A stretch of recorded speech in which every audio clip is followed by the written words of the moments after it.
Recently supreme কোর্টে একটা judgement এসছে যেখানে এরকম বলছে যে একটা হাজব্যান্ড আর ওয়াইফ একসাথে থাকার পরে সেখানে যদি একটা বাচ্চা হয় এবং সেই বাচ্চাটা যদি ওয়াইফের এক্সট্রা ম্যারিটাল অ্যাফেয়ার থেকে হয়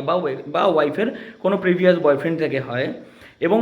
কালে অকারণে হয়তো ওয়াইফটা কোর্টে এসে অ্যাডমিটও করছে যে সেই বাচ্চাটা তার এক্সট্রা ম্যারিটাল অ্যাফেয়ার থেকে বা তার বয়ফ্রেন্ড থেকে, তবুও কিন্তু সেই বাচ্চাটার লেজিটিমেট ফাদার বা ভ্যালিড ফাদার কিন্তু ধরা হবে সেই হাজব্যান্ডকেই। এবার বিষয়টা কেন আজকের ডেটে এত ধরনের এভিডেন্স আমরা প্রডিউস করি বা এত ধরনের এভিডেন্স আছে, সাইন্টিফিক এভিডেন্স আছে, এআই এত অ্যাডভান্স হয়ে গেছে, টেকনোলজি এত এত অ্যাডভান্স হয়ে গেছে, তারপরেও এই যে ফিঙ্গারপ্রিন্টের এভিডেন্স আছে, এরকম নানান ধরনের সাইন্টিফিক এভিডেন্স আছে, তারপরেও কিন্তু কোথাও না কোথাও একটা কলোনিয়াল লেজিসলেশনে আমরা চলছি এবং কোথাও না কোথাও একটা প্রিজাম্পশন অফ ল কাজ করছে। এবং এত সাইন্টিফিক এভিডেন্স থাকার পরেও এই প্রিজাম্পশন অফ ল কিন্তু এটাকে কিন্তু রিভার্ট করা যাচ্ছে না।